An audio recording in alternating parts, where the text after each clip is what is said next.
ಅದ್ಭುತವಾದ ಯೇಸು ಕ್ರಿಸ್ತನ ಹೆಸರು ಏನು ಹೇಳ್ರಿ? ಇಂಗ್ಲಿಷಲ್ಲಿ ಅದಕ್ಕೆ wonderful name of Jesus Christ.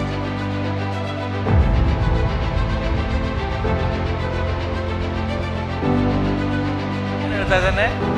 ನನ್ನಲ್ಲಿ ಇರುವುದನ್ನ ನಿಮಗೆ ಕೊಡುತ್ತೇನೆ. ಹಾಗಾದ್ರೆ ನನ್ನಲ್ಲಿ ಇರುವುದು ಯಾವುದು?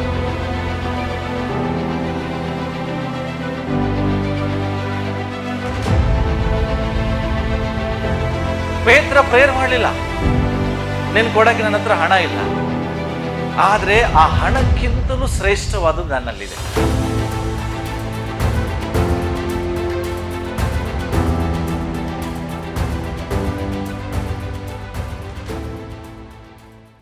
ಅದ್ಭುತವಾದ ಯೇಸು ಕ್ರಿಸ್ತನ ಹೆಸರು ಏನ್ ಹೇಳ್ರಿ? ಇಂಗ್ಲಿಷಲ್ಲಿ ಅದಕ್ಕೆ wonderful name of Jesus Christ. ಅದ್ಭುತವಾದ ಯೇಸು ಕ್ರಿಸ್ತನ ಹೆಸರು. ಓಕೆ, ಬಹಳ ಜನರಿಗೆ ಅನಿಸ್ಬೋದು ಏನಿದೆ ಇವತ್ತಿನ ಸಂದೇಶ, ತಿಳ್ಕೊಡ್ರಿ. ಓಕೆ, ನೋಡ್ರಿ, ಫಸ್ಟ್ ನನ್ನ ಹೆಸರು ಯೇಸು ಕ್ರಿಸ್ತನ ಹೆಸರಿಗೆ ಬರೋಕ್ಕಿಂತ ಮುಂಚೆ ಒಂದು ಹೆಸರು ಅನ್ನುವಾಗ, ಯಾಕೆ ಅಂದ್ರೆ ಇವತ್ತು ಒಂದು ಮಗುಗೆ ಹೆಸರಿಡುವುದಿದೆ, ಹೌದಲ್ಲ? ಸೊ ಮಗುಗೆ ಹೆಸರಿಡುವುದರಿಂದಲೂ ಕೂಡ ಹೆಸರು ಅನ್ನುವಾಗ ಏನ್ ತೋರಿಸ್ತದೆ, ಅದು ಚಿಕ್ಕ ಮಗುವಾಗಿರುವಾಗ ಏನು ಗೊತ್ತಾಗುವುದಿಲ್ಲ. ಆದರೆ ಈಗ ನಾವೆಲ್ಲ ಬೆಳೆದಂಥವ್ರು, ಇಲ್ಲಿ ಕೂತಂಥವ್ರು, ನಿಮ್ಮ ಹೆಸರನ್ನ ಹಿಡಿದು ಯಾರಾದರೂ ಕರೆದ್ರೆ ನಿಮ್ಮ ವ್ಯಕ್ತಿತ್ವ ಅವ್ರ ಕಣ್ಣು ಮುಂದೆ ಬರ್ತದೆ. ಕರೆಕ್ಟಾ? ನಿಮ್ಮ ಹೆಸರನ್ನ ಯಾರಾದರೂ ಹಿಡಿದ್ರೆ ನಿಮ್ಮ ಹೆಸರಿನ ಹಿಂದೆ ಇರುವಂತ ವ್ಯಕ್ತಿತ್ವ, ನಿಮ್ಮ ಕ್ಯಾರೆಕ್ಟರ್, ನಿಮಗಿರುವಂತ ಅಧಿಕಾರ, ಅವೆಲ್ಲವೂ ಜನರ ಕಣ್ಣು ಮುಂದೆ ಬರ್ತದೆ. ಈ ಹೆಸರು ಹೇಳುವಾಗಲೇ ಮನುಷ್ಯನಿಗೆ ಗೊತ್ತಾಗ್ತದೆ ಈ ವ್ಯಕ್ತಿ ಇಂಥವ್ರು. ಕರೆಕ್ಟಾ? ಅದರ ಅರ್ಥ ಹೆಸರು ಹೇಳುವಾಗಲೇ ಮನುಷ್ಯನ ಗುಣಗಳು ಏನು, ಆ ಹೆಸರಿನ ಹಿಂದಿರುವಂತ ಕ್ಯಾರೆಕ್ಟರ್ಗಳು, ಆ ಹೆಸರಿನಿಂದಿರುವಂತ ಅಧಿಕಾರ ಮತ್ತು ಆ ಹೆಸರಿನಲ್ಲಿರುವಂತ ವಿಶೇಷತೆ ನಮಗೆ ಗೊತ್ತಾಗ್ತದೆ. ಹಾಗೆ ಇವತ್ತು ನಾವು ಯಾರ ಬಗ್ಗೆ ನೋಡ್ತಾ ಇದ್ದೀವಿ ಅಂದ್ರೆ, ಕರ್ತನಾದ ಯೇಸು ಕ್ರಿಸ್ತನ ಕುರಿತಾಗಿ ನಾವು ನೋಡ್ತಾ ಇದ್ದೇವೆ. ಇಲ್ಲಿ ಯೇಸು ಕ್ರಿಸ್ತನಾಗಿ ನೋಡುವಾಗ, ಹಾಗಾದ್ರೆ ಯೇಸು ಎಂಬ ಹೆಸರಿನಲ್ಲಿ ಇರುವಂತ ವಿಶೇಷತೆ, ಗುಣಗಳು, ಅದರ ಹಿಂದಿರುವಂತ ಸಾಮರ್ಥ್ಯ, ಅಧಿಕಾರ ಏನಂತ ನಮಗೆ ಗೊತ್ತಾಗದೆ ಹೋದರೆ ಆ ಹೆಸರನ್ನ ಹೇಳುವಾಗ ಅದಕ್ಕೆ ಶಕ್ತಿ ಬರುವುದಿಲ್ಲ, ಅರ್ಥ ಸಿಗುವುದಿಲ್ಲ. ಯಾವಾಗಲೂ ನೀವು ಆ ಹೆಸರನ್ನ ಹೇಳುವಾಗ, ಉಪಯೋಗಿಸುವಾಗ, ಆ ಹೆಸರಿನ ಹಿಂದೆ ಇರುವ ಅರ್ಥ, ಪ್ರಾಮುಖ್ಯತೆಯನ್ನು ತಿಳ್ಕೊಂಡು ನೀವು ಉಪಯೋಗಿಸಿದ್ರೆ ಅಲ್ಲಿ ಕಾರ್ಯ ಆಗ್ತದೆ. ಓಕೆ, ಉದಾಹರಣೆಗೆ ನೋಡ್ರಿ, ಈಗ ಒಂದೇ ಹೆಸರು ಉಳ್ಳೋದ್ರು ಬಹಳ ಜನ ಇರ್ತಾರ. ಈಗ ಫಾರ್ ಎಕ್ಸಾಂಪಲ್ ನಮ್ಮ ಸಭೆಯಲ್ಲಿ ಒಂದೇ ಹೆಸರು ಉಳ್ಳವರು ಎಷ್ಟು ಜನ ಇದ್ದಾರೆ?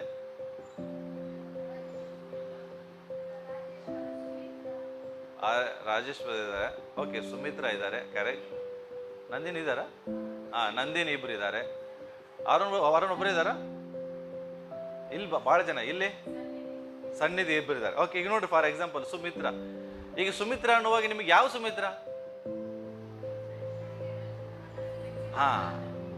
ನಿಮಗೆ ನರ್ಸಿಂಗ್ ಸುಮಿತ್ರಾ ಅನ್ನುವಾಗ ಗೊತ್ತಾಗ್ತದೆ ಇವ್ರ ಬಗ್ಗೆನೇ ಮಾತಾಡ್ತಾ ಇದ್ದಾರೆ. ಎಲ್ಲಿ ತನಕ ನರ್ಸಿಂಗ್ ಅಂತ ಹೇಳುವುದಿಲ್ಲ, ಅಲ್ಲಿ ತನಕ ಯಾರು ಅಂತ ಗೊತ್ತಾಗುದಿಲ್ಲ, ಕನ್ಫ್ಯೂಸ್ ಆಗ್ತದೆ. ಅರ್ಥ ಆಗ್ತದೆ? ಈಗ ರಾಜೇಶ್ ಅಂತ ನೀವು ಕರೆಯುವಾಗ ಯಾವ ರಾಜೇಶ್? ಇಬ್ರು ಅಕ್ಕಪಕ್ಕದ ಕೂತಿರ್ತಾರೆ. ಈಗ ಯಾರ ಹೆಸರು ಕಡೆ ಯಾರಂತ ನಿಮ್ಗೆ ಗೊತ್ತಾಗ್ತದೆ? ಅರ್ಥ ಆಗ್ತದೆ ನಾನು ಹೇಳಿದ್ ನಿಮ್ಗೆ? ಅಂದ್ರೆ ಈ ಹೆಸರನ್ನ ಕರೆಯೋದಕ್ಕೂ ಈ ಹೆಸರು ಹಿಂದೆ ಏನಾದ್ರೂ ಒಂದು ಸಂಗತಿ ಇರ್ತದೆ, ಅದನ್ನ ನೀವು ಕರೀರಿ, ಗೊತ್ತಾಗ್ತದೆ. ಫಾರ್ ಎಕ್ಸಾಂಪಲ್ ಈಗ ರಾಜೇಶ್ ನಾಯಕ್ ಅಂದ್ರೆ ಗೊತ್ತಾಗ್ತದೆ. ಅರ್ಥ ಆಗ್ತದೆ? ಅಂದ್ರೆ ಹೆಸರುಗಳು ತುಂಬಾ ಇರ್ತವೆ, ಬಟ್ ಆ ವ್ಯಕ್ತಿಯನ್ನೇ ನೀವು ಕರೆಯುವಾಗ ಆ ಹೆಸರಿನ ಹಿಂದೆ ಇರುವಂತ ಏನಾದ್ರೂ ಒಂದು ವಿಶೇಷತೆಯನ್ನ ನೀವು ಹೇಳುವಾಗ ಆ ಹೆಸರು ಇವ್ರದ್ದೇ ಅಂತ ಗೊತ್ತಾಗ್ತದೆ. ಇಲ್ಲಿ ಅಲ್ಲ ಅಂದ್ರೆ ಗೊತ್ತಾಗೋದಿಲ್ಲ ಯಾರಂತ. ಹಾಗೆ ಯೇಸು ಅನ್ನುವಾಗ ನಿಮ್ಗೆ ಗೊತ್ತಾ, ಯೇಸು ಒಬ್ಬರೇ ಇಲ್ಲ. ಯೇಸು ಅಂತ ಹೆಸರು ಎಷ್ಟೋ ಜನರಿಗೆ ಇಟ್ಕೊಂಡಿದ್ದಾರೆ, ಗೊತ್ತಾ ನಿಮಗೆ? ಬೈಬಲ್ ಅಲ್ಲ ಇನ್ನೊಬ್ಬ ಬಾರ್ ಯೇಸು ಅಂತ ಒಬ್ರು ಇದ್ರು, ಗೊತ್ತಾ? ಯೇಸು ಅನ್ನೋರು ಬೈಬಲ್ ಅಲ್ಲಿ ಇನ್ನೊಂದಿಬ್ರು. ಅರ್ಥ ಮಾಡ್ಕೊಳ್ರಿ, ನೀವು ಬರೀ ಯೇಸು ಅನ್ನುವಾಗ್ಲೂ ನೀವು ಅರ್ಥ ಮಾಡ್ಕೊಳ್ಬಹುದು ಯಾರು ಯೇಸು ಬಗ್ಗೆ ನೀನು ಮಾತಾಡ್ತೀಯ ಅಂತ. ಅರ್ಥ ಆಗ್ತದೆ? ಆದರೆ ಸೈತಾನನಿಗೆ ನೀವು ಯೇಸು ಅನ್ನುವಾಗ ಯಾವ ಯೇಸು ಬಗ್ಗೆ ನೀನು ಮಾತಾಡ್ತಾ ಇದೀಯ? ಹಲೋ, ಅರ್ಥ ಆಗ್ತದೆ ನಾನು ಹೇಳಿದ್ದು? ಈಗ ನೀವು ಫಾರ್ ಎಕ್ಸಾಂಪಲ್ ಹೇಳ್ತೇನೆ, ಈಗ ನಮ್ಮ ರಾಜ್ಯದಲ್ಲಿ ಮುಖ್ಯಮಂತ್ರಿ ಸಿದ್ದರಾಮಯ್ಯ ಇದ್ದಾರೆ, ಹೌದಾ? ಈಗ ಸಿದ್ದರಾಮಯ್ಯ ಅನ್ನೋರು ಒಬ್ಬರೇ ಇದ್ದಾರಾ? ಹೇಳ್ರಿ, ಸಿದ್ದರಾಮಯ್ಯನವ್ರು ಎಷ್ಟು ಜನ ಇದ್ದಾರೆ? ಈಗ ನಾನು ಹೇಳ್ತೇನೆ ಸಿದ್ದರಾಮಯ್ಯ, ಯಾವ ಸಿದ್ದರಾಮಯ್ಯ? CM ಮುಖ್ಯಮಂತ್ರಿ ಸಿದ್ದರಾಮಯ್ಯನ ಒಳಗೆ ನಿಮಗೆ ಅದ್ರ ಬಗ್ಗೆ ಒಂದು ಗಾಂಭೀರ್ಯತೆ ಬರ್ತದೆ, ಒಂದು ವಿಶೇಷತೆ ಗೊತ್ತಾಗ್ತದೆ ಯಾರು ಅಂತ. ಹಲೋ, ಬರೇ ಸಿದ್ದರಾಮಯ್ಯ ಅಂದ್ರೆ ಗೊತ್ತಾಗೋದಿಲ್ಲ, ಬಟ್ CM ಅಂತ ಹೇಳುವಾಗ ಗೊತ್ತಾಗ್ತದೆ. ಈಗ ಅಮೆರಿಕದ ಪ್ರೆಸಿಡೆಂಟ್ ಡೊನಾಲ್ಡ್ ಟ್ರಂಪ್ ಇದ್ದಾರೆ. ಡೊನಾಲ್ಡ್ ಅನ್ನೋರು ಎಷ್ಟು ಜನ ಇದ್ದಾರೆ ಗೊತ್ತಾ? ಡೊನಾಲ್ಡ್ ಅನ್ನೋರು. ಆದ್ರೆ ಪ್ರೆಸಿಡೆಂಟ್ ಡೊನಾಲ್ಡ್ ಟ್ರಂಪ್ ಅನ್ನುವಾಗ ನಿಮಗೆ ಇವರೇ ಅಂತ ಗೊತ್ತಾಗ್ತದೆ. ಆ ಹೆಸರಿನಲ್ಲಿರುವಂತಹ ಒಂದು ವಿಶೇಷತೆ, ಶಕ್ತಿ, ಸಾಮರ್ಥ್ಯ ನಿಮಗೆ ಗೊತ್ತಾಗ್ತದೆ. ಈಗ ನಾವೆಲ್ಲರೂ ಯೇಸು ಸ್ವಾಮಿ, ಯೇಸು ಕ್ರಿಸ್ತನ್ ಅಂತೇವೆ, ಬಟ್ ಯಾವ ಯೇಸು ಕ್ರಿಸ್ತನ್ ಬಗ್ಗೆ ಮಾತಾಡ್ತಾ ಇದೀಯಾ? ಕರ್ತನಾದ ಯೇಸು ಕ್ರಿಸ್ತ. ಓಕೆ, ಕೆಲವು ವಾಕ್ಯಗಳನ್ನ ನೋಡೋಣ. ಯಾಕೆ ನಾನು ಹೇಳ್ತಾ ಇದ್ದೇನೆ ಅಂದ್ರೆ, ಬೈಬಲ್ ಅಲ್ಲಿ ಯೇಸು ಕ್ರಿಸ್ತನಿಗೆ ಒಂದು ವಿಶೇಷವಾದಂತ ಪದ ಜೋಡಣೆ ಆಗಿತ್ತು. ಆ ಪದ ಬಳಸುವಾಗ ಮಾತ್ರ ಗೊತ್ತಾಗ್ತಿತ್ತು ಇದೇ ಯೇಸು ಅಂತ. ಅರ್ಥ ಆಗ್ತದೆ? ಯಾವ ಯೇಸು ಅಂದ್ರೆ ನಜರೇತಿನ ಯೇಸು. ಓಕೆ, ಇಲ್ಲಿ ನೋಡೋಣ. Jesus Christ was known as a Jesus of Nazareth. ನಜರೇತಿನ ಯೇಸು ಅಂತ ಎಲ್ರಿಗೂ ಗೊತ್ತಾಗಿತ್ತು. ಹಾಗೆ ಬರೀ ಯೇಸು ಅಂದ್ರೆ ಗೊತ್ತಿರ್ಲಿಲ್ಲ. ಹೆಂಗೆ? ಇಡೀ ಬೈಬಲ್ ನೀವು ನೋಡ್ರಿ, ಉದಾಹರಣೆಗೆ ಹೇಳ್ತೇನೆ. ಓಕೆ, ಮತ್ತಾಯ 21:11 ಏನ್ ಹೇಳ್ತದೆ ನೋಡ್ರಿ.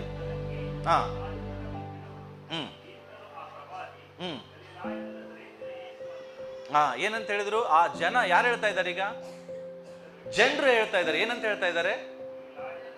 ಈತನು ಯೇಸು, ಗಲಿಲಾಯದಲ್ಲಿರುವ ನಜರೇತಿನ ಯೇಸು.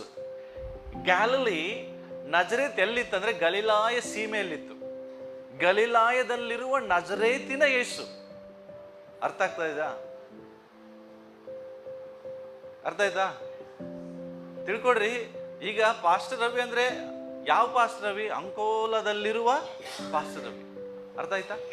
ಹಾಗೆ ಗಲಿಲಾಯದಲ್ಲಿರುವ ನಜರೇತಿನ ಯೇಸು. ನೆಕ್ಸ್ಟ್ ಮಾರ್ಕ 1:9 ಏನ್ ಹೇಳ್ತದೆ?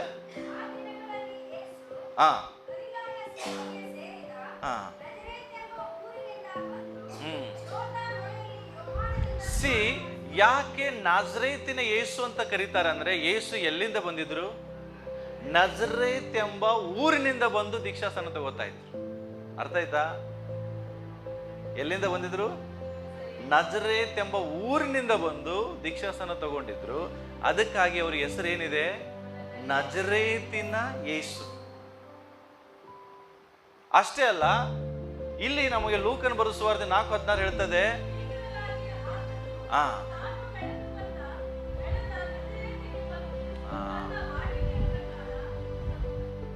ತಿಳ್ಕೊಡ್ರಿ.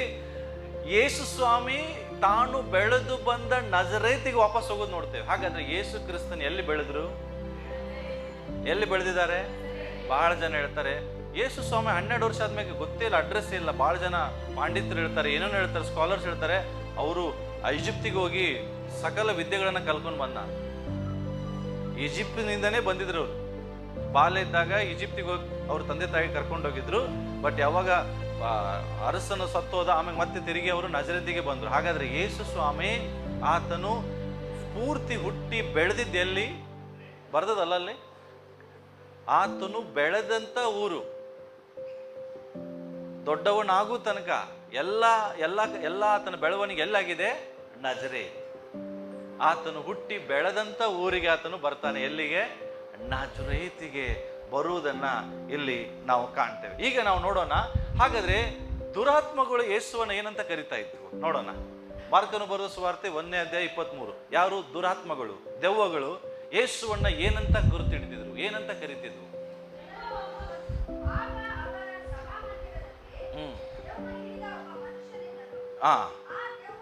ಓಕೆ.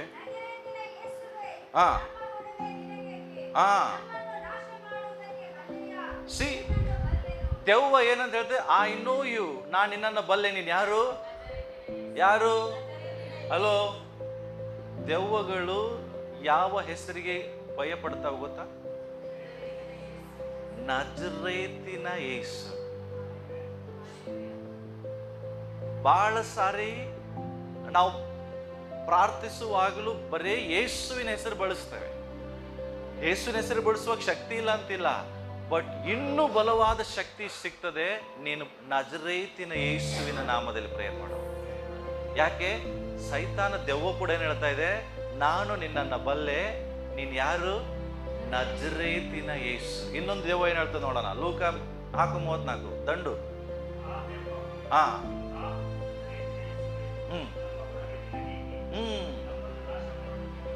ಸಿ ಅವು ಹೇಳ್ತವೆ ನಜರೇತಿನ ಯೇಸುವೆ.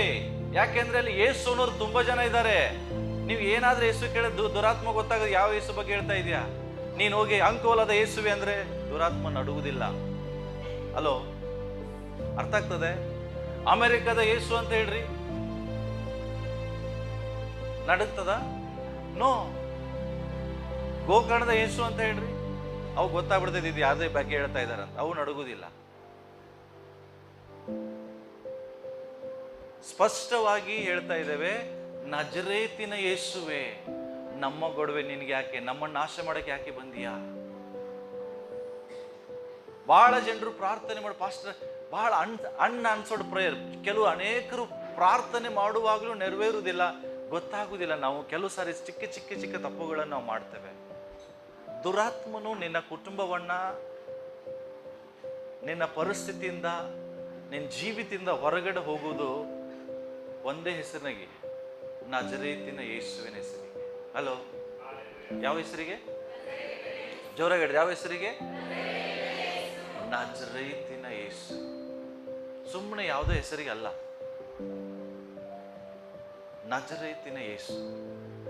ಯೇಸು ಸ್ವಾಮಿ ಹಿಡಿದಲ್ಪಟ್ಟಾಗ ಶಿಷ್ಯರು ಆತನ ಶಿಲುಬೆಗೆ ಹೋಗುವಾಗ ಅವನ ಹಿಂಬಾಲಿಸ್ತಿದ್ರು. ಆಗ ಪೇತ್ರನನ್ನ ಒಂದು ಸ್ತ್ರೀ ಗುರುತಿಡಿತಾಳೆ. ಯಾರು? ಒಂದು ಸ್ತ್ರೀ ಗುರುತಿಡಿದು ಏನಂತ ಕರೀತಾಳೆ ನೋಡೋಣ. ಓದ್ತೀರಿ ಬೇಗ? ಮತ್ತಾಯನ ಬರೆದ ಸುವಾರ್ತೆ 26:17 ಓದ್ರಿ. 71. ಮತ್ತಾಯನ ಬರೆದ ಸುವಾರ್ತೆ 26ನೇ ಅಧ್ಯಾಯ 71ನೇ ವಚನ ಓದ್ರಿ ಬೇಗ.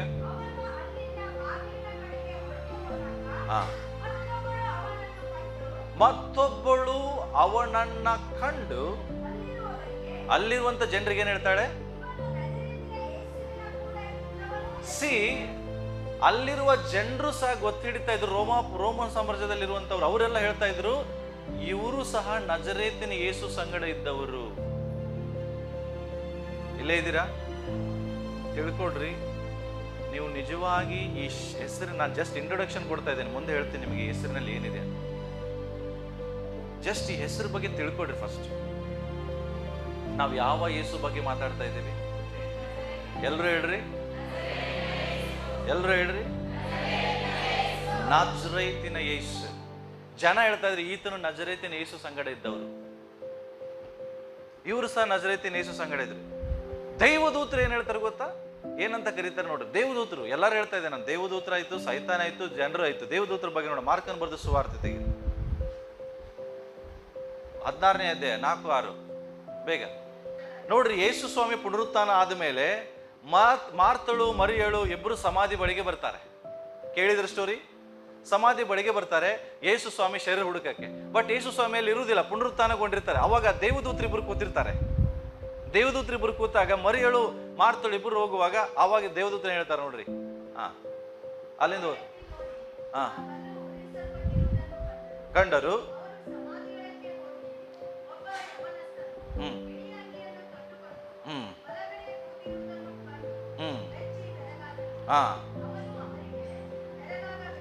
ಬರಗಾಗಬೇಡ್ರಿ.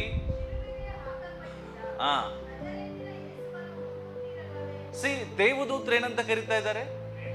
ನಜರೇತಿನ ಯೇಸುವನ್ನು ಹುಡುಕ್ತಿದ್ದೀರಲ್ವೇ? ಆತನು ಇಲ್ಲಿ ಇಲ್ಲ, ಆತನು ಹೇಳಿದ ಹಾಗೆ ಜೀವಿತನಾಗಿ ಎದ್ದಿದ್ದಾನೆ. ಹಲ್ಲೆಲೂಯ. ನಜರೇತಿನ ಯೇಸು, ನಜರೇತಿನ ಯೇಸು. ಅಧಿಕಾರಿಗಳು ಸಹ ನಜರೇತಿನ ಯೇಸು ಕುರಿತಾಗಿ ಯೋಹಾನ ಬರೆದ ಸುವಾರ್ತೆ 19:19 ತೆಗಿರ್ಬೇಕ. ಅಧಿಕಾರಿಗಳು ಅಂದ್ರೆ ಅಲ್ಲಿರುವಂತ ಪಿಲಾತ, ಅವರೆಲ್ಲ ಅಧಿಕಾರಿಗಳು ಈತರು ಸಹ ಯೇಸು ಬಗ್ಗೆ ಏನಂತ ಗುರ್ತಿಡ್ತಿದ್ರು ನೋಡೋಣ.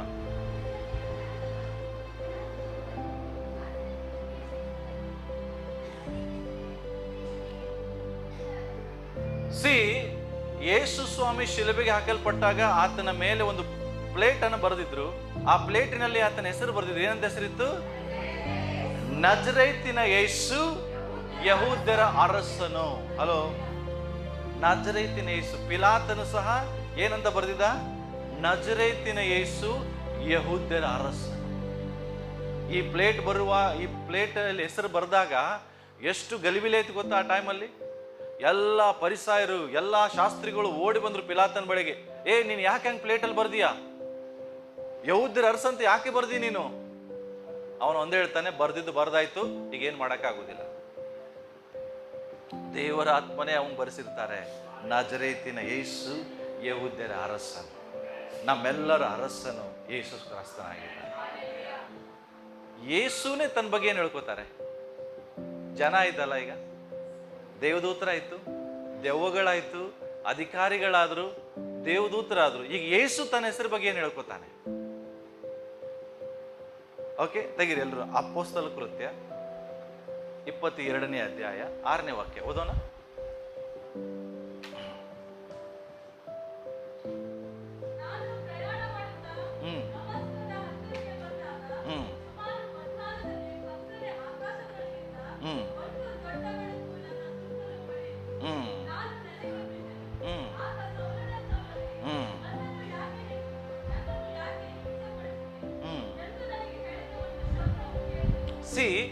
ಆವಾಗ ಪೌಲ ಹೇಳ್ತಾನೆ, ಯಾರು ನೀನು?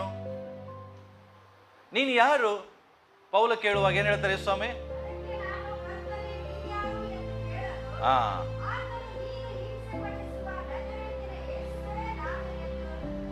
ಯೇಸು ಸ್ವಾಮಿ ಸಹ ತನ್ನ ಬಗ್ಗೆ ಏನ್ ಹೇಳ್ತಾ ಇದ್ದಾರೆ? ನಾನು ಯಾರು ಗೊತ್ತಾ? ನಜರೇತಿನ ಯೇಸು. ಯೇಸುನೇ ತನ್ನ ಬಗ್ಗೆ ಹೇಳುವಂತ ಮಾತು ನಜರೇತಿನ ಯೇಸು. ಬಹಳ ಜನ ದೆವ್ವ ಜೊತೆ ಗುದ್ದಾಡ್ತಾರೆ ತಾಸುಗಟ್ಲೆ ಅಲ್ಲ, 3-4 ತಾಸು, ಒಂದೊಂದು 2-3 ದಿನ, ಒಂದೊಂದು ತಿಂಗಳು ಗುದ್ದಾಡ್ತಾರೆ. ಯಾಕೆಂದ್ರೆ ಕೆಲವು ಸಾರಿ ಓಡಿಸುವಾಗ್ಲೂ ತಪ್ಪಾಗಿ ರೀತಿ ಹೇಳ್ತೀವಿ ನಾವು, ಏಸು ನಾಮದಲ್ಲಿ ಅಂತ. ಯಾವ ಏಸು? ಅವಕ್ಕೆ ಬಹಳ ಹೆಸರು ಗೊತ್ತಿದ್ದಾವೆ, ದುರಾತ್ಮಕ್ಕೆ ಬಹಳ ಹೆಸರು ಗೊತ್ತಿದ್ದಾವೆ ಅವಕ್ಕೆ. ನಜರೇತಿನ ಯೇಸು ಅಂತ ಹೇಳಿ ನಡಗಿ ಓಡೋಗ್ತವೆ. ಯಾಕೆಂದ್ರೆ ಯೇಸು ತನ್ನನ್ನು ಪರಿಚಯಿಸಿಕೊಂಡಿದ್ದೆ ಈ ಲೋಕಕ್ಕೆ, ನಜರೇತಿನ ಯೇಸು. ಹಾಗಾದ್ರೆ ಏನು ನಜರೇತಿನ ಯೇಸುವಿನಲ್ಲಿ ಏನಿದೆ ನಜರೇತಿನ ಯೇಸುವಿನಲ್ಲಿ? ತಿಳ್ಕೊಳ್ಳಿಕ್ಕೆ ಇಷ್ಟ? ಹಾಗಾದ್ರೆ ಈ ನಜರೇತಿನ ಯೇಸುವಿನಲ್ಲಿ ಏನಂತ ವಿಶೇಷತೆ ಇದೆ? ಎಲ್ಲರೂ ನಜರೇತಿನ ಯೇಸು ಅಂತಾರೆ. ಈ ಡಿಸೆಂಬರ್ ತಿಂಗಳು ನಮಗಾಗಿ ಯೇಸು ಕ್ರಿಸ್ತನು, ನಜರೇತಿನ ಯೇಸು ಕ್ರಿಸ್ತನು ಜನಿಸಿದ. ಹಾಗಾದ್ರೆ ಯೇಸು ಕ್ರಿಸ್ತನು, ನಜರೇತಿನ ಯೇಸು ಕ್ರಿಸ್ತನ ಹೆಸರಿನಲ್ಲಿ ಏನಿದೆ? ತೆಗೀರಿ ಎಲ್ರು. ಅಪೊಸ್ತಲ ಕೃತ್ಯಕ್ಕೆ ಬರೋಣ, 3ನೇ ಅಧ್ಯಾಯ ತೆಗೆಯೋಣ. 1ನೇ ವಚನದಿಂದ 8ನೇ ವಚನದವರೆಗೆ ಓದೋಣ ಬೇಗ.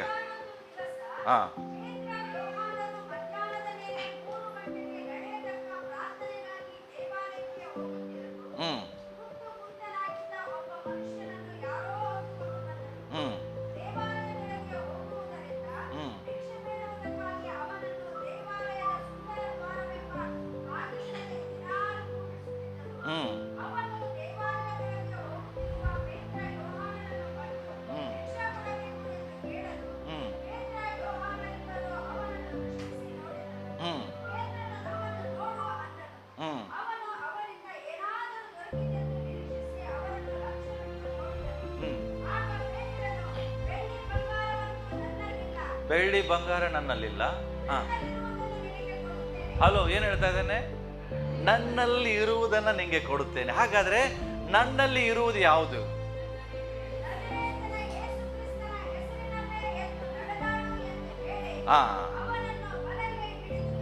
ಸಾಕ್ರಿ. ಏನ್ ಹೇಳ್ತದೆ? ನನ್ನಲ್ಲಿ ಇರುವುದನ್ನ ನೋಡ್ರಿ.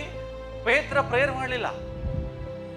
ಪೇತ್ರನು ಆ ಒಬ್ಬ ವ್ಯಕ್ತಿಗೆ ಪ್ರಾರ್ಥನೆ ಮಾಡ್ತಾ ಇಲ್ಲ, ಅವನ ತಲೆ ಮೇಲೆ ಕೈ ಇಡ್ತಾ ಇಲ್ಲ, ಏನು ಹೇಳ್ತಾ ಇಲ್ಲ. ಅವನು ಹೇಳ್ತಾ ಇದ್ದಾನೆ, ನೋಡ್ಪ, ನನ್ನ ಹತ್ರ ಹಣ ಇಲ್ಲ, ಏನಿಲ್ಲ, ನಿನ್ ಕೊಡಕ್ಕೆ ನನ್ನ ಹತ್ರ ಹಣ ಇಲ್ಲ, ನಿನಗೆ ಬೇಕಾಗಿದ್ದು ಹಣ, ಆದರೆ ಆ ಹಣಕ್ಕಿಂತಲೂ ಶ್ರೇಷ್ಠವಾದದ್ದು ನನ್ನಲ್ಲಿದೆ. ಹಲೋ, ಏನ್ ಹೇಳ್ತಾ ಇದ್ದಾನೆ? ಬೆಳ್ಳಿ ಬಂಗಾರಕ್ಕಿಂತಲೂ ಶ್ರೇಷ್ಠವಾದದ್ದು ನನ್ನಲ್ಲಿದೆ. ನನ್ನಲ್ಲಿ ಇರುವುದನ್ನ ನಾನು ನಿಮಗೆ ಕೊಡ್ತೇನೆ. ಹಾಗಾದ್ರೆ ನನ್ನಲ್ಲಿರುವುದು ಏನು?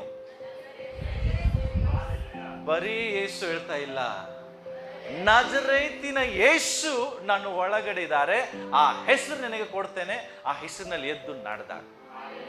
ಹಲ್ಲೆಲೂಯಾ. ಅದ್ರ ಅರ್ಥ ನಿಮ್ಮ ಒಳಗಡೆ ಏನೋ ಒಂದಿದೆ. ಹಲ್ಲೆಲೂಯಾ. ನಮ್ಮೆಲ್ಲರ ಒಳಗಡೆ ಒಂದಿದೆ. ನನ್ನಲ್ಲಿ ಇರುವುದನ್ನು ನಿಮಗೆ ಕೊಡ್ತಾನೆ.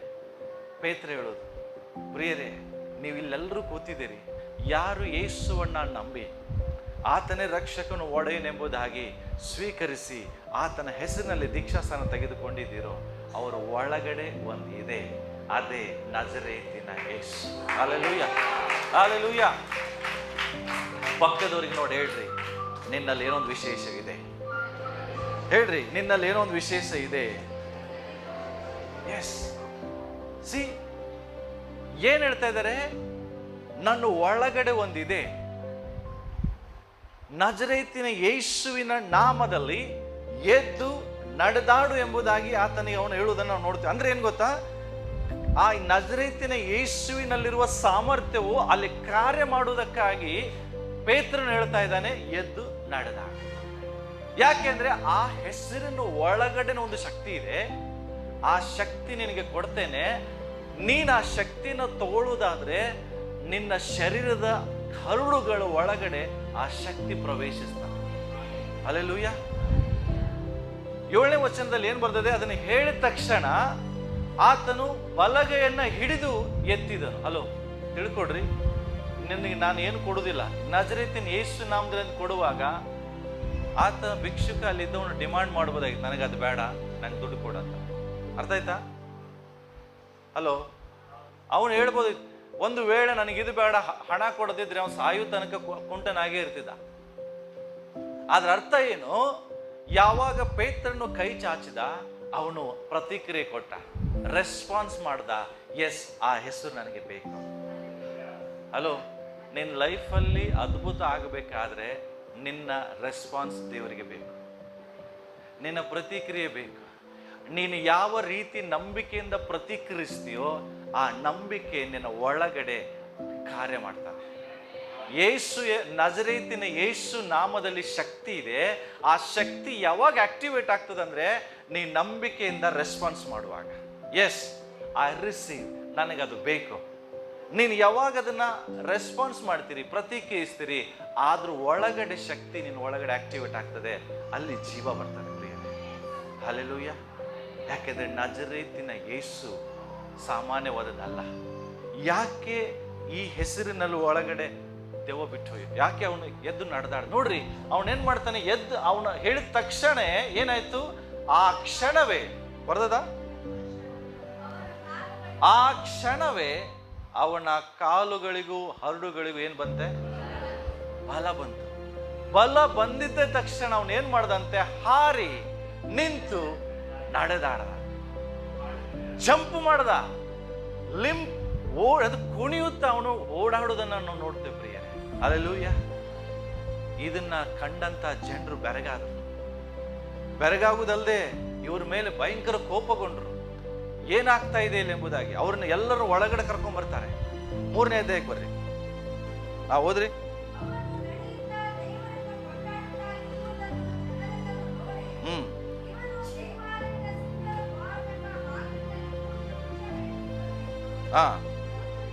ಎಸ್, ನೋಡ್ರಿ, ವಿಸ್ಮಯಗೊಂಡಾಗ ಈಗ ಪೇತ್ರನು ಇದನ್ನ ನೋಡಿ ಜನರಿಗೆ ಹೇಳ್ತಾನೆ, ಯಾಕೆ ಆಶ್ಚರ್ಯ ಪಡುತ್ತೀರಿ? ನಮ್ಮ ಮೇಲೆ ದೃಷ್ಟಿ ಇಷ್ಟು ನೋಡುವುದೇನು? ನಾವು ನಮ್ಮ ಸ್ವಂತ ಶಕ್ತಿಯಿಂದ ಇದನ್ನ ಮಾಡಲಿಲ್ಲ. ಅಲೋ, ನೀವು ಅನ್ಕೋತಿರಲ್ಲ, ಪೇತ್ರನು ಇಲ್ಲಿದ್ದಿದ್ರೆ ಹೆಂಗಾಗ್ತಿತ್ತು? ಅಲೋ, ಪೇತ್ರನ ಹೇಳ್ತಾ ಇದ್ದಾನೆ, ನನ್ನ ಸ್ವಂತ ಶಕ್ತಿಯಿಂದ ನಾನಿದ ಮಾಡಿಲ್ಲ. ಬಹಳ ಜನ ಹೇಳ್ತಾರೆ, ಅಪೋಸ್ತಲ ಪೌಲ ನಮ್ಮ ಚರ್ಚಲ್ಲಿದ್ರೆ ಹೆಂಗಾಗ್ತಿತ್ತು, ಪೇತ್ರ ನಮ್ಮ ಸಂಗಡ ಇದ್ದಿದ್ರೆ ಹೆಂಗಾಗ್ತಿತ್ತು. ಅದೇ ಪೇತ್ರ ಹೇಳ್ತಾ ಇದ್ದಾನೆ, ನಾನು ನನ್ನ ಸ್ವಂತ ಬಲದಿಂದ ಇದನ್ನ ಮಾಡಲಿಲ್ಲ, ಸ್ವಂತ ಶಕ್ತಿಯಿಂದ ಆಗಲಿ ದೈವ ಭಕ್ತಿಯಿಂದ ಆಗಲಿ ಇದು ಮಾಡಲಿಲ್ಲ. ನಮ್ಮ ಪಿತೃಗಳಾದ ಅಬ್ರಾಮ್, ಇಸಾಕ್, ಯಾಕೋಬರ ದೇವರು ತನ್ನ ಸೇವಕನಾದ ಯೇಸುವಿನ ಮಹಿಮೆಯನ್ನು ಪಡಿಸಿದ್ದಾನೆ. ಇಲ್ಲಿ ನಾವು ನೋಡ್ತೀವಿ, ಎಷ್ಟು ಚೆನ್ನಾಗಿ ಹೇಳ್ತೀವಿ, ನೀವಂತೂ ಆತನ ಹಿಡಿದು ಕೊಟ್ರಿ, ಪಿಲಾತನ ಅವನನ್ನು ಬಿಡಿಸಬೇಕೆಂದು ನಿರ್ಣಯಿಸಿಕೊಂಡ, ಆತನನ್ನು ಬೇಡವೆಂದಿರಿ. ನೀವು ಪರಿಶುದ್ಧನೂ ನೀತಿವಂತನೂ ಆಗಿರುವ ಪುರುಷನನ್ನು ಬೇಡವೆಂದು ಹೇಳಿ ಕೊಲೆಗಾರನಾದ ಮನುಷ್ಯನನ್ನು ಬಿಡಿಸಿಕೊಡ್ಬೇಕೆಂದು ಬೇಡಿಕೊಂಡು ಜೀವನಾಯಕನನ್ನ ಕೊಲ್ಲಿಸಿದೆ. ಎಂತ ಪದ ಬಳಸ್ತಾನೆ, ಜೀವನಾಯಕನನ್ನ. ನೀವೇನ್ ಮಾಡಿದ್ರಿ? ಕೊಲ್ಲಿಸಿದಿರಿ. ಅವನ ಆಮೇಲೆ ಹೇಳ್ತಾನೆ, ಅದಕ್ಕೆ 16ನೇ ವಚನಕ್ಕೆ ಬರೋಣ ನಾವು. ಆದರೆ ದೇವರು ಅವನನ್ನು ಎಬ್ಬಿಸಿದ್ರು, ಈ ವಿಷಯದಲ್ಲಿ ನಾವು ಸಾಕ್ಷಿಗಳು. ನೀವು ನೋಡುವಂತ, ನಿಮಗೆ ಗುರುತಿರುವಂತ ಈ ಮನುಷ್ಯನು ನೆಟ್ಟಗಾದದ್ದಕ್ಕೆ ಆತನ ಹೆಸರಿನಲ್ಲಿ ಇಟ್ಟ ನಂಬಿಕೆಯೇ ಕಾರಣ. ಹಲೋ, ಈ ವ್ಯಕ್ತಿಗೆ ಗುಣ ಆಗಕ್ಕೆ ಕಾರಣ ಏನು? ಪೇತ್ರನ? ಪೌಲನ? ಹಲೋ, ಇವತ್ತು ಅದೇ ಹೆಸರು ನಿನ್ನ ಒಳಗಡೆ ಇದೆ. ನಜರೇತಿನ ಯೇಸುವಿನ ಹೆಸರಿನಲ್ಲಿ ನಂಬಿಕೆ ಇಟ್ಟಿದ್ದರಿಂದ ಇವನಿಗೆ ಏನಾಯ್ತು? ಗುಣವಾಯಿತು. ಓಕೆ, ಆ ಹೆಸರೇ ಇವನನ್ನ ಬಲಪಡಿಸ್ತು. ಆತನ ಮೂಲಕವೇ ಉಂಟಾಗಿರುವ ನಂಬಿಕೆ ಇವನಿಗೆ ನಿಮ್ಮೆಲ್ಲರ ಮುಂದೆ ಪೂರ್ಣ ಕ್ಷೇಮವನ್ನ ಕೊಟ್ಟಿತು. ಯಾವುದು ಕೊಡ್ತು? ನಜರೇತಿನ ಯೇಸುವಿನ ಹೆಸರು. Hallelujah, hallelujah. ಸೊ ಅಷ್ಟೇ ಅಲ್ಲ ಪ್ರಿಯರೇ, 4ನೇ ಅಧ್ಯಾಯ 10ನೇ ವಚನಕ್ಕೆ ಬರೋಣ. ನೋಡ್ರಿ, ನೀವು ಶಿಲುಬೆಗೆ ಹಾಕಿಸಿದಂತ ಮತ್ತು ದೇವರು ಸತ್ತವರ ಒಳಗಡೆ ಎಬ್ಬಿಸಿದಂತ ನಜರೇತಿನ ಯೇಸು ಕ್ರಿಸ್ತನ ಹೆಸರಿನಲ್ಲಿಯೇ ಈ ಮನುಷ್ಯನು ನಿಮ್ಮೆದುರಿಗೆ ಸ್ವಸ್ಥನಾಗಿ ನಿಂತಿದ್ದಾನೆ. ಹಲ್ಲೆಲೂಯ. ಪ್ರಿಯರೇ, ಪ್ರೀಚರ್ಗಳಲ್ಲಿ, ಪ್ರವಾದಿಗಳಲ್ಲಿ ಶಕ್ತಿ ಇಲ್ಲ, ಶಕ್ತಿ ಇರುವುದು ನಜರೇತಿನ ಯೇಸುವಿನ. ಹಲ್ಲೆಲೂಯ. ಅವತ್ತು ಇದ್ದಂಥ ಯೇಸು, ಆ ಹೆಸರು ಇವತ್ತು ನಿಮ್ಮದಲ್ಲಿದೆ. ಪೇತ್ರನ ಒಳಗಡೆ ಇದ್ದಂಥ ನಜರೇತಿನ ಯೇಸು ಹೆಸರು ನಿನ್ನ ಒಳಗಡೆನೂ ಇದೆ. ಹಲ್ಲೆಲೂಯ. ಇದಕ್ಕೆ ಏನು ಬೇಕಂದ್ರೆ ನಿನಗೆ ನಂಬಿಕೆ ಬೇಕಷ್ಟೇ.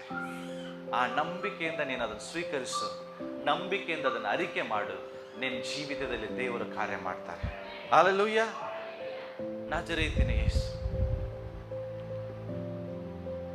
ಹೆಸರು, ನಜರೇತಿನ ಹೆಸರು ಯೇಸು ಅನ್ನುವಾಗಲೇ ಆ ಹೆಸರಿನಲ್ಲಿರುವಂಥ ಸಾಮರ್ಥ್ಯ, ಆ ಹೆಸರಿನಲ್ಲಿರುವಂಥ ವಿಶೇಷತೆ ಇಲ್ಲಿ ನಮಗೆ ಗೊತ್ತಾಗ್ತದೆ. ಆ ಹೆಸರಿನ ಒಳಗಡೆ ಏನಿದೆ? ಪವರ್ ಇದೆ. ಏನಿದೆ ರೀ? ಶಕ್ತಿ ಇದೆ. ನಾ ಸತ್ಯವಾಗಿ ಹೇಳ, ಬಹಳಷ್ಟು ಕ್ರಿಶ್ಚಿಯನ್ರು, ಬಹಳಷ್ಟು ಕ್ರೈಸ್ತರಿಗೆ, ವಿಶ್ವಾಸಿಗಳಿಗೆ ಇವತ್ತು ಸರಿಯಾಗಿ ಯೇಸು ಹೆಸರು ಬಗ್ಗೆ ಅರ್ಥ ಗೊತ್ತಿಲ್ಲ. ಯೇಸುವಿನ ಬಗ್ಗೆ ಸರಿಯಾಗಿ ಜ್ಞಾನ ಇಲ್ಲ. ಯೇಸು ಸ್ವಾಮಿ ಬಗ್ಗೆ ಸರಿಯಾಗಿ ತಿಳುವಳಿಕೆ ಇಲ್ಲ. ಹಾಡಾಡ್ತೀರಿ, ಎಲ್ಲರೂ ಹಾಡಾಡ್ತೇವೆ ನಾವು, ಹೌದಲ್ಲ? ಯೇಸು ನಾಮದಲ್ಲಿ ಹಾಡಾಡ್ತೇವೆ, ಎಂತೆಂಥ ಹಾಡುಗಳು ಆಡ್ತೇವೆ. ಬಟ್ ನಿಜವಾಗಿ ಆ ಹಾಡಿನಲ್ಲಿರುವ ಶಕ್ತಿ ನಮಗೆ ಗೊತ್ತಿದ್ರೆ ನಮ್ಮ ಲೈಫ್ ಹಿಂಗಿರ್ತಿರ್ಲಿಲ್ಲ. ನಮ್ಮ ಲೈಫ್ ಸೋಲಿಂದ ಕೂಡುವುದಿಲ್ಲಾಗಿತ್ತು. ಯಾಕೆಂದ್ರೆ ಆ ಹೆಸರೇ ಸಾಕು ನಮ್ಮ ಜೀವಿತದಲ್ಲಿ ದೊಡ್ಡ ಕಾರ್ಯಗಳನ್ನ ಮಾಡ್ತಾರೆ. ಹಲ್ಲೆಲೂಯ. ತಿಳ್ಕೊಡ್ರಿ, ಯಾಕಿದು ಹೇಳ್ತಾ ಇದ್ದೇನೆಂದ್ರೆ, ನಾನು ಚಿಕ್ಕವನಾಗಿದ್ದಾಗ ನನ್ನ ಹೆಸರು ರವಿ ಅಂತಿತ್ತು, ಹೌದಾ? ಚಿಕ್ಕ ಬೇಬಿ ಆಗಿದ್ದಾಗ ಜಸ್ಟ್ ರವಿ. ಅದಕ್ಕೆ ಏನು ಶಕ್ತಿ ಇತ್ತ? ಏನಾದ್ರು ವಿಶೇಷತೆ ಇತ್ತ? ಏನಿಲ್ಲ. ಆಮೇಲೆ ನಾನು ಬೆಳೆಯುತ್ತಾ ದೊಡ್ಡವನಾದಾಗ ಸ್ಟೂಡೆಂಟ್ ಆದೆ. ನನ್ನ ಹೆಸರು ಚೇಂಜ್ ಆಗಲಿಲ್ಲ, ಬಟ್ ನಾನು ಏನಾದೆ? ನನ್ನನ್ನು ಯಾರಾದರೂ ಗುರುತಿಸ್ಬೇಕಾದ್ರೆ ಏನಂತ ಗುರುತಿಸ್ತಿದ್ರು? ಸ್ಟೂಡೆಂಟ್ ರವಿ, ಹೌದಾ? ಆಮೇಲೆ ನಾನು ಎಜುಕೇಶನ್ ಮುಗಿಸಿ ಇಂಜಿನಿಯರ್ ಆದೆ. ಆವಾಗ ಹೆಸರಿಗೆ ಏನು ಬಂತು? ಒಂದು ವಿಶೇಷತೆ ಬಂತು. ಈಗೇನು? ಹೆಸರು ಚೇಂಜ್ ಆಗಿಲ್ಲ. ಹೆಸರೇನು ಚೇಂಜ್ ಆಯ್ತಾ? ಇಲ್ಲ. ಏನಾಯ್ತು? ಈಗ ಹೆಸರು ಸೇಮ್, ಬಟ್ ಆ ಹೆಸರಿಗೆ ಒಂದು ವಿಶೇಷತೆ ಆ್ಯಡ್ ಆಯ್ತು. ಇಂಜಿನಿಯರ್ ರವಿ. ಮುಂಚೆ ಕರೆಯುವಾಗಲೂ ಈಗ ಕರೆಯುವಾಗ ಸ್ವಲ್ಪ ಏನಾಗ್ತಿತ್ತು? ವ್ಯತ್ಯಾಸ. ಅರ್ಥ ಆಗ್ತದೆ? ಈಗ ಇಂಜಿನಿಯರಿಂಗ್ ಮುಗಿದೋಯ್ತು, ಆ ದೇವರನ್ನು ತೆಗೆದ್ರು ಆ ಪಟ್ಟಣ. ಈಗ ಇಂಜಿನಿಯರಿಂಗ್ ಅಂತ ಪದದ ಬದಲು ಏನು ಹಾಕಿದ್ರು? ಪಾಸ್ಟರ್ ರವಿ ಅಂತ ಹಾಕಿದ್ರು. ಈಗ ಇನ್ನೊಂದು ವಿಶೇಷತೆ. ಅರ್ಥ ಆಗ್ತದೆ? ಮುಂಚೆ ಕರೆಯುವಾಗ ನನ್ನ ಹೆಸರು ವಿಶೇಷತೆ ಇರಲಿಲ್ಲ, ಇಂಜಿನಿಯರ್ ಅಂತ ಕರೆಯುವಾಗ ಸ್ವಲ್ಪ ವಿಶೇಷತೆ ಬಂತು. ಆದರೆ ಪಾಸ್ಟರ್ ರವಿ ಅನ್ನುವಾಗ ಅದಕ್ಕೆ ಒಂದು ಗೌರವ ಬಂತು. ಹಲ್ಲೆಲೂಯ. ಹೆಸರು ಚೇಂಜ್ ಆಗಿಲ್ಲ, ಹೆಸರು ಅದೇ ಇದೆ, ಬಟ್ ಆ ಹೆಸರಿಗೆ ಒಂದು ಗೌರವ, ಒಂದು ವಿಶೇಷತೆಯನ್ನು ದೇವರು ಆ್ಯಡ್ ಮಾಡ್ತಾರೆ. ಅರ್ಥ ಆಗ್ತದೆ? ತಿಳ್ಕೊಡ್ರಿ, ನೀವು ಒಂದು ಕಂಪ್ನಿ ಮ್ಯಾನೇಜರ್ ಆಗಿದ್ದೀರಿ, ಕಂಪನಿ ಮ್ಯಾನೇಜರ್ ಆದಾಗ ನಿಮಗೆ ಒಂದು ಅಧಿಕಾರ ಇರ್ತದೆ, ಒಂದು ಸ್ಪೆಷಲ್ ಮ್ಯಾನೇಜರ್ ಅಂತ ಹೇಳ್ತಾರೆ. ಮ್ಯಾನೇಜರ್ ಇದ್ದಂತ ವ್ಯಕ್ತಿ ಸೀನಿಯರ್ ಮ್ಯಾನೇಜರ್ ಆದ್ರೆ ಹೆಸರು ಚೇಂಜ್ ಇಲ್ಲ. ಅರ್ಥ ಆಗ್ತಾ ಇದೆಯಾ? ಇಲ್ಲೇ ಇದ್ದೀರಾ? Post change. ಬಟ್ ಆ ಹೆಸರಿಗೆ ಏನ್ ಬಂತು? ಇನ್ನೂ ಹೆಚ್ಚಿನ ಗೌರವ, ಇನ್ನೂ ಹೆಚ್ಚಿನ ಅಧಿಕಾರ, ಹೆಚ್ಚಿನ ವಿಶೇಷತೆ ಬಂತು. Senior manager. ಒಂದು ವೇಳೆ ನೀವು ಸೀನಿಯರ್ ಮ್ಯಾನೇಜರ್ ಆದರೂ, ಸಿಇಒ ಆದ್ರೆ, ಚೀಫ್ ಎಕ್ಸಿಕ್ಯೂಟಿವ್ ಆಫೀಸರ್ ಆಗ್ಬಿಟ್ರೆ ಇನ್ನೂ ಹೆಸರಿಗೆ ಭಯಂಕರ ಅಧಿಕಾರ ಬಂತು. ಬಟ್ ಹೆಸರು ಅದೇ. ಈಗ ಹೆಸರು ಹೇಳುವಾಗಲೇ ಎಲ್ಲ ನಡಗ್ತಾರೆ. ಚೀಫ್ ಎಕ್ಸಿಕ್ಯೂಟಿವ್ ಆಫೀಸರ್ ಬರ್ತಾ ಇದ್ದಾರೆ, ಸಿಇಒ ಬರ್ತಾ ಇದ್ದಾರೆ. ಅರ್ಥ ಆಯ್ತಾ? ಬಟ್ ಹೆಸರು ಅದೇ ಇರ್ತದೆ. ಬಟ್ ಆ ಹೆಸರು ಒಳಗಡೆ ಒಂದು ಪದವನ್ನ ಬಳಸ್ತಾರೆ, CEO, chief executive officer. Senior ಮ್ಯಾನೇಜರ್ಗಳು ಅವ್ರ ಮುಂದೆ ಬಂದು ಸೆಲ್ಯೂಟ್ ಹೊಡಿತಾರೆ. ಯಾಕೆ? ಅದೇ ವ್ಯಕ್ತಿ ಚೇಂಜ್ ಇಲ್ಲ, ಅದೇ ವ್ಯಕ್ತಿ. ಬಟ್ ಆ ವ್ಯಕ್ತಿಗೆ ಒಂದು ಅಧಿಕಾರ ಕೊಟ್ಟಿದ್ದಾರೆ, ಸಿಇಒ. ಇಡೀ ಕಂಪನಿಯಲ್ಲಿರೋ ಎಲ್ಲರೂ ಆ ಹೆಸರು ಸಿಇಒ ಬರ್ತಾರೆ ಅನ್ನುವಾಗಲೇ ಎದ್ದು ನಿಂದಿರ್ತಾರೆ, ರೆಸ್ಪೆಕ್ಟ್ ಕೊಡ್ತಾರೆ. ಯಾಕೆ? ಅವನಿಗೆ ಕೊಡ್ತಾ ಇಲ್ಲ, ಅವನಿಗಿರುವಂತ ಪದ ಯಾವುದು? Chief executive officer. ನಾನು ಹೇಳೋದು ಅರ್ಥ ಆಗ್ತದೆ ನಿಮಗೆ? ತಿಳ್ಕೊಡ್ರಿ. ಈಗ ನಾನು ನಿಮ್ಗೆ ಹಾಗಾದ್ರೆ ನಜರೇತಿನ ಯೇಸು ಹೆಸರು ಹೇಳುವಾಗಲೇ ಕುಂಟ ನಡಿಲಿಕ್ಕೆ ಸ್ಟಾರ್ಟ್ ಮಾಡ್ದ. ನಜರೇತಿನ ಯೇಸು ಹೆಸರು ಹೇಳುವಾಗಲೇ ದೆವ್ವಗಳು ಬಿಟ್ಟು ಓಡ್ಲಿಕ್ಕೆ ಸ್ಟಾರ್ಟ್ ಆಯ್ತು. ಅಂತ ಶಕ್ತಿ ಇದ್ರ ಒಳಗಡೆ ಹೆಂಗೆ ಬಂತು? ಯಾಕೆಂದ್ರೆ ಇದೇ ಯೇಸು ಬಾಲಕನಾಗಿರುವಾಗ ಜನ ಹೇಳ್ತಿದ್ರು ಯೇಸು ಹೋಗ್ತಾ ಇದ್ದಾನೆ ಅಷ್ಟೇ, ನಜರೇತಿನ ಯೇಸು ಹೋಗ್ತಾ ಇದ್ದಾನೆ. ಬಟ್ ಏನೂ ಆಗ್ತಿರ್ಲಿಲ್ಲ. ಬಡಗಿಯ ಮಗ ಯೇಸು ಹೋಗ್ತಾ ಇದ್ದಾನೆ, ಏನೂ ಆಗ್ತಿರ್ಲಿಲ್ಲ. ಅರ್ಥ ಆಯ್ತಾ ಹೇಳ್ತಾ ಇರೋದು? ಬಟ್ ಈಗ ಪೌಲನು, ಪೇತ್ರನು ಆ ಹೆಸರನ್ನು ಉಪಯೋಗಿಸುವಾಗ, ಎಲ್ಲಿ ತನಕ ಯೇಸು ಈ ಲೋಕದಲ್ಲಿ ಇದ್ರು ಅಲ್ಲಿ ತನಕ ನಜರೇತಿನ ಯೇಸು ಬಂದಾಗ ದೆವ್ವಗಳು ಎದುರ್ತಿದ್ವು, ಆದ್ರೆ ಜನ ಉಪಯೋಗಿಸಕ ಆಗ್ತಿರ್ಲಿಲ್ಲ. ದೆವ್ವಗಳಿಗೆ ಗೊತ್ತಿತ್ತು ನಜರೇತಿನ ಯೇಸು ಯಾರಂತ. ಓಕೆ. ಆದ್ರೆ ಪೇತ್ರನು, ಪೌಲನು ಎಲ್ಲರೂ ಯೇಸು ಕ್ರಿಸ್ತನು ಸತ್ತು ಪುನರುತ್ಥಾನಗೊಂಡ ಮೇಲೆ ಈ ಹೆಸರನ್ನು ಏನ್ ಮಾಡ್ಲಿಕ್ಕೆ ಸ್ಟಾರ್ಟ್ ಮಾಡಿದ್ರು? ಬಳಸ್ಲಿಕ್ಕೆ ಸ್ಟಾರ್ಟ್ ಮಾಡಿದ್ರು. ಹಾಗಾದ್ರೆ ಏನಿದೆ ಇದರಲ್ಲಿ? ಯಾಕೆ ದೆವ್ವಗಳು ಇದಕ್ಕೆ ಅಡ್ಡ ಬೀಳ್ತಾರೆ? ಯಾಕೆ ಹುಟ್ಟು ಕುರುಡನು ಅಂದ್ರೆ ಅನಾರೋಗ್ಯವು ಕೂಡ ಇದಕ್ಕೆ ಅಡ್ಡ ಬೀಳ್ತದೆ? ಸೃಷ್ಟಿಗಳು ಅದಕ್ಕೆ ಅಡ್ಡ ಬೀಳ್ತದೆ. ಯೇಸು, ನಜರೇತಿನ ಯೇಸು ಬರುವಾಗಲೇ ಯಾವ್ದಾದ್ರೂ ಗಿಡ ಒಣಗಿ ಹೋದಾಗ ಯೇಸು ಸ್ವಾಮಿ ಅದನ್ನ ನೋಡ್ತೇವೆ. ಯೇಸು ಸ್ವಾಮಿ ಹೇಳುವಾಗ ಗಿಡ ಒಣಗಿ ಹೋಯ್ತು, ಹೌದಾ? ಯಾಕೆ? ನಜರೇತಿನ ಯೇಸು ಅಲ್ಲಿದ. ಯಾಕೆಂದ್ರೆ ಯೇಸು ಸ್ವಾಮಿ ಹೇಳ್ತಾರೆ, ಮತ್ತಾಯನ ಬರೆದ ಸುವಾರ್ತೆ ತೆಗಿರಿ 28:18 ಏನ್ ಹೇಳ್ತದೆ?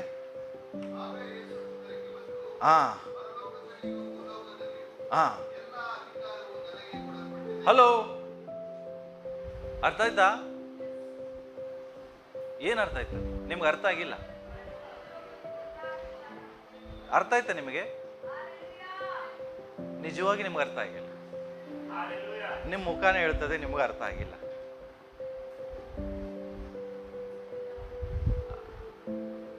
ಅರ್ಥ ಆಯ್ತಾ? ಆಗಿಲ್ಲ.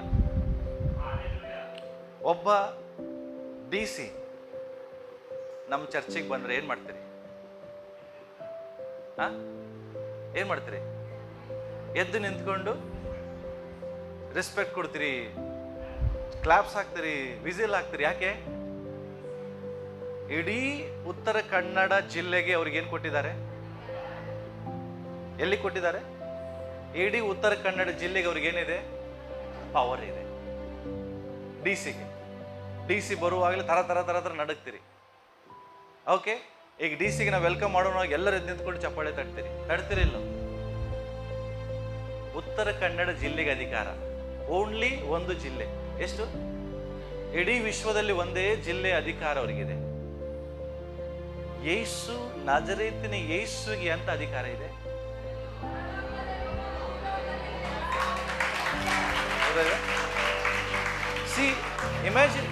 ಇಮ್ಯಾಜಿನ್ ಮಾಡ್ರಿ. ಇಡೀ ಭೂಲೋಕ ಎಷ್ಟು ದೇಶಗಳಿದಾವೆ? 220, 230 ದೇಶಗಳಿದಾವೆ. ಎಲ್ಲ ದೇಶಗಳಿಗೂ, ಪರಲೋಕ, ನರಕ, ಎಲ್ಲದಕ್ಕೂ ಅಧಿಕಾರ ಯೇಸುವಿನಲ್ಲಿದೆ. ನಜರೇತಿನ ಯೇಸು, ನಜರೇತಿನ ಯೇಸು. ಈ ನಜರೇತಿನ ಯೇಸು ಹೆಸರೇ ನಮ್ಮ ಒಳಗಡೆ ಇರುವಾಗಲೂ ಸಹ ನಾವು ಏನು ಇಲ್ಲದಂಗೆ ಜೀವಿಸ್ತೇವೆ.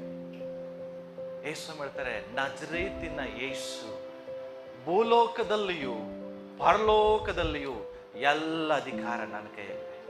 ಅದಕ್ಕೆ ದೆವ್ವಗಳು ನಜರೇತಿ ಯೇಸು ಅನ್ನುವಾಗ ತರ ನಡಿಗೆ ಓಡ್ತವೆ. ಯಾಕೆಂದ್ರೆ ಅವ್ರಿಗೆ ಗೊತ್ತಿದೆ ನಜರೇತಿನ ಯೇಸು ಅಂದ್ರೆ ಯಾರು, ಏನು ಪವರ್ ಇದೆ ಅವ್ರ ಹತ್ರ. ಸಾಮಾನ್ಯವಾದದವರೆಲ್ಲರಿಗೆ ನೀನು ಪ್ರಾರ್ಥನೆ ಮಾಡುವಾಗ ನಜರೇತಿನ ಯೇಸುವಿನ ನಾಮದಲ್ಲಿ ಕೇಳ್ಕೊಳ್ತೀನಿ ಅನ್ನುವಾಗ ಪರಲೋಕ ಸರೆಂಡರ್ ಆಗ್ತದೆ. ಯಾಕೆ? ಪರಲೋಕದ ಅಧಿಕಾರ ಯೇಸುವಿನಲ್ಲಿದೆ. ಅರ್ಥ ಆಗ್ತದೆ? ಯಾಕೆ? ಎಲ್ಲ ನಿನಗೆ ಬೇಕಾಗಿದ್ದೆಲ್ಲ ಪರಲೋಕದಲ್ಲಿದೆ. ಸಕಲ ಆತ್ಮೀಯ ವರಗಳು, ಎಲ್ಲ ಒಳ್ಳೆ ದಾನಗಳು ಮೇಲಿನಿಂದ ಬರ್ತದೆ. ಈ ಮೇಲೆ ಇರುವ ಒಳ್ಳೆ ದಾನಗಳಿಗೆ, ಎಲ್ಲ ಆಶೀರ್ವಾದಗಳಿಗೆ ನೀನು ಮೊಣಕಾಲೂರಿ ಪ್ರಾರ್ಥನೆ ಮಾಡುವಾಗ ಲಾಸ್ಟಿಗೆ ಏನು ಹೇಳ್ತೀವಿ ಗೊತ್ತಾ? ಏನು ಹೇಳ್ತೀವಿ ಗೊತ್ತಾ? ನಜರೇತಿನ ಯೇಸುವಿನಲ್ಲೇ ಕೇಳ್ತಾ ಇದ್ದೇನೆ.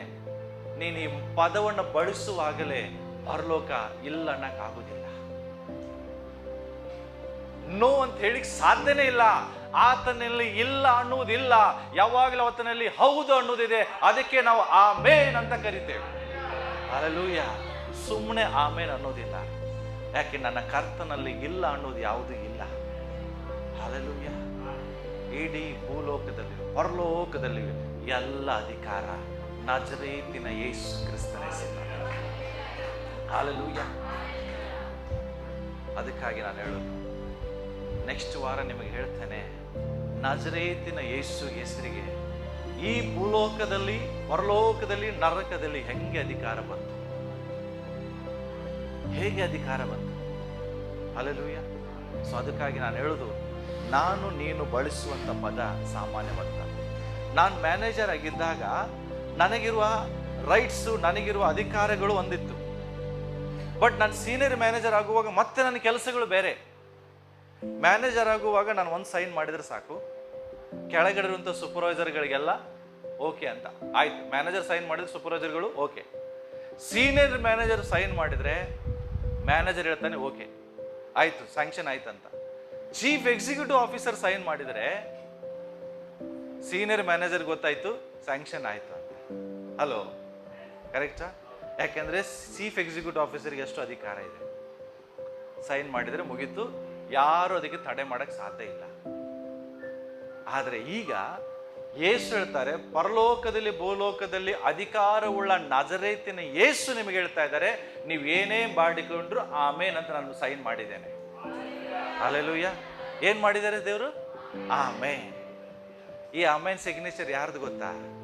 ನಜರೇತಿನ ಯೇಸು ಕ್ರಿಸ್ತ. ಹಲ್ಲೆಲೂಯಾ. ಅದರ ಅರ್ಥ ಆಮೇನ್ ಅಂತ ನೀನು ಹೇಳುವಾಗಲೇ ತಿಳ್ಕೊ, ಅದು ಸ್ಯಾಂಕ್ಷನ್ ಆಗಿದೆ. ಹಾಗೆ ಆಗಲಿ ಅಂದ್ರೆ ಸ್ಯಾಂಕ್ಷನ್ ಆಗಿದೆ. ಒಂದು ಸೀನಿಯರ್ ಮ್ಯಾನೇಜರ್ ಒಂದು ಚೆಕ್ಕಿಗೆ ಸೈನ್ ಹಾಕುವಾಗಲೇ ಮುಖ ಸಂತೋಷ. ಇಲ್ಲಿ ಭೂಪರ ಲೋಕಗಳ ಅಧಿಕಾರವುಳ್ಳ ದೇವರು ಸೈನ್ ಹಾಕಿ ಆಮೇನ್ ಅಂತ ಹೇಳುವಾಗಲೂ ನಿಮ್ಮ ಮುಖದಲ್ಲಿ ನಮಗೆ ಹೇಳ್ಬಿಡ್ರಿ ಹಿಂಗೆ ಕೂತಿದೆ. ಅದರ ಅರ್ಥ ಯಾಕೆ ಗೊತ್ತಾ? ಇನ್ನೂ ಆ ಹೆಸರಿನ ಬಗ್ಗೆ ನಿಮಗೆ ಸರಿಯಾಗಿ ಗೊತ್ತಿಲ್ಲ. ತಿಳುವಳಿಕೆ ಗೊತ್ತಾದ್ರೆ ನೀವು ಹಿಂಗಿರೋದಿಲ್ಲ ಪ್ರಿಯರೇ. ನಿಮ್ಮ ಮುಖ ಯಾವಾಗಲೂ ಹೆಂಗಿರ್ತಂದ್ರೆ ನಗುತ್ತಾ ಸುಂದರವಾಗಿ. ಓಕೆ, ನಿಮ್ಮ ಮುಖದ ಒಳಗಡೆ ಒಂದು ಪ್ರಸನ್ನತೆ, ನಿಮ್ಮ ಮುಖದಲ್ಲೇ ಗೊತ್ತಾಗ್ತದೆ ಏನೋ ಇವನು ಒಳಗಡೆ ಒಂದು ಸಾಧನೆ ಮಾಡಿದಾನೆ. ಸಾಧನೆ ಮಾಡಿದವ್ರ ಮುಖ ಹೆಂಗಿರ್ತದೆ? ನಮಗೆ ಸುಡುಮುಂಗಿಗತೆ ಇರ್ತದೆ. ಹೌದಾ? ಹಂಗೆ ಇರ್ತದ? ಕ್ರಿಕೆಟ್ ಮ್ಯಾಚ್ ಅಲ್ಲಿ ಸೋತ ಟೀಮ್ ಅವ್ರ ಮುಖ ಹೆಂಗಿರ್ತದೆ? ಹಂಗಿದೆ ನಿಮ್ಮ ಮುಖ. ಗೆದ್ದವ್ರ ಮುಖ ಹೆಂಗಿರ್ತದೆ? ಹೆಂಗಿರ್ತಾರೆ? ನಗುತ್ತಾ ಇರ್ತಾರೆ. ದೇವರ ವಾಕ್ಯ ಹೇಳ್ತದೆ, ನಿಮಗಾಗಿ ಆಲ್ರೆಡಿ ನಾನು ಲೋಕವನ್ನು ಜಯಿಸಿದ್ದೇನೆ. ಹಲ್ಲೆಲೂಯಾ. ದೇವರ ವಾಕ್ಯ ಹೇಳ್ತದೆ, ನೀವು ಜಯಶಾಲಿಗಳಾಗಿದ್ದೀರಿ. ಯಾಕೆ? ನಮ್ಮ ಒಳಗಡೆ ಇರುವಂಥದ್ದು ನಜರೇತಿನ ಯೇಸು. ಮುಂದಿನ ವಾರ ಆ ಹೆಸರಿನಲ್ಲಿರುವ ಅಧಿಕಾರ ಹೆಂಗೆ ಬಂತು ಅದ್ರ ಬಗ್ಗೆ ನಿಮಗೆ ತಿಳಿಸ್ತೀನಿ. ಭಯಂಕರ ಬ್ಯೂಟಿಫುಲ್ ಆಗಿದೆ. ಎಷ್ಟು ಬ್ಯೂಟಿಫುಲ್ ಆಗಿದೆ ಅಂದ್ರೆ, ಹೆಸರು ತಿಳ್ಕೊಳ್ಳುವಾಗಲೇ ಆಮೇಲೆ ಆ ಹೆಸರು ನಾನು ಹೆಂಗೆ ಉಪಯೋಗಿಸ್ಬೇಕು, ಉಪಯೋಗಿಸುವಾಗ ಏನು ನಡೀತದೆ ಅದನ್ನು ಹೇಳ್ತೇನೆ. ಸೊ ಅದಕ್ಕೋಸ್ಕರ ನಿಮ್ಮಲ್ಲಿರುವಂಥದ್ದು ಸಾಮಾನ್ಯವಾದದ್ದಲ್ಲ. ನಿಮ್ಮ ಒಳಗಡೆ ಏನೋ ಒಂದಿದೆ. ಅದೇನಂತ ಹೇಳಿದ್ರೆ ನಜರೇತಿನ ಯೇಸು. ಪವಿತ್ರನು ಪೌಲನು ಹೇಳೋದೇನು, ನನ್ನಲ್ಲಿರುವುದನ್ನು ನಿಮಗೆ ಕೊಡ್ತೇನೆ. ಯೋಹಾನರು ಹೇಳೋದು, ನನ್ನಲ್ಲಿರುವುದನ್ನು ನಿಮಗೆ ಕೊಡ್ತೇನೆ. ಅವರಲ್ಲಿ ಏನಿತ್ತು? ನಜರೇತಿನ ಯೇಸು. ಯಾರದು ನಜರೇತಿನ ಯೇಸು? ಪರಲೋಕದಲ್ಲಿ ಭೂಲೋಕದಲ್ಲಿ ಅಧಿಕಾರವುಳ್ಳಂಥ ನಾಮ, ಅದು ಯೇಸು. ಓಕೆ, ನಾವು ನಿಂತುಕೊಂಡು ಪ್ರಾರ್ಥನೆ ಮಾಡಿಕೊಳ್ಳೋಣ.